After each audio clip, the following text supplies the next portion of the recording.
Okay. So, oh gosh, that looks really yellow. In real life, it is not nearly as yellow. There's a lot more pink, but because of the light I'm using in my cave here, my my dungeon. Anyway, um, so I've worked on it for an hour or so, and believe it or not, the only thing I've really worked on are the lights. Okay, I really haven't touched anything except I put in that little negative space there.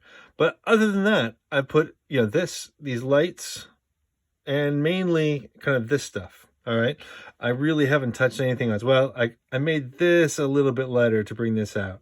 Um, just to, like I was saying before, just to give the shell a little bit of foundation so it doesn't look like it's levitating.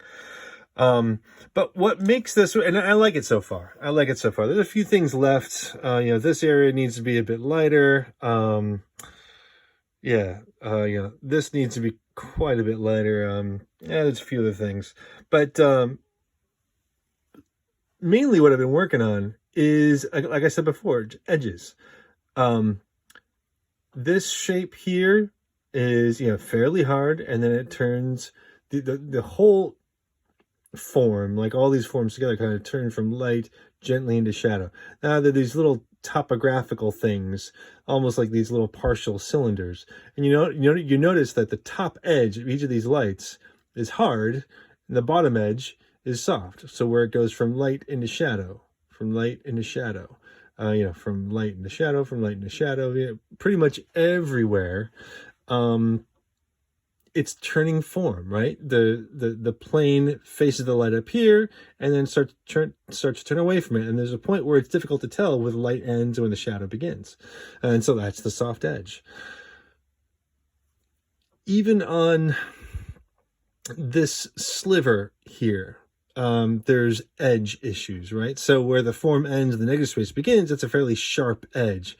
But then the light going into the shadow here, there's a fairly abrupt, but still gentle turn, right? It's a much sharper, much smaller radius turn than from here to here, but it's still a turn.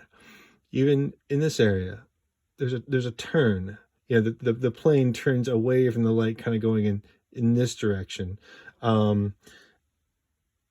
Everywhere I've tried to get us that sense of turn from light, turn into shadow, and it works really well.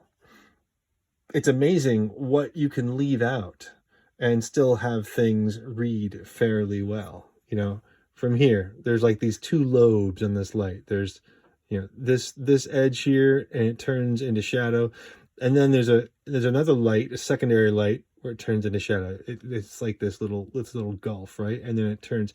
I could probably make this even gentler here. But again, it's amazing how much you can kind of leave out and still, if you control those edges, then you can, then it's really effective.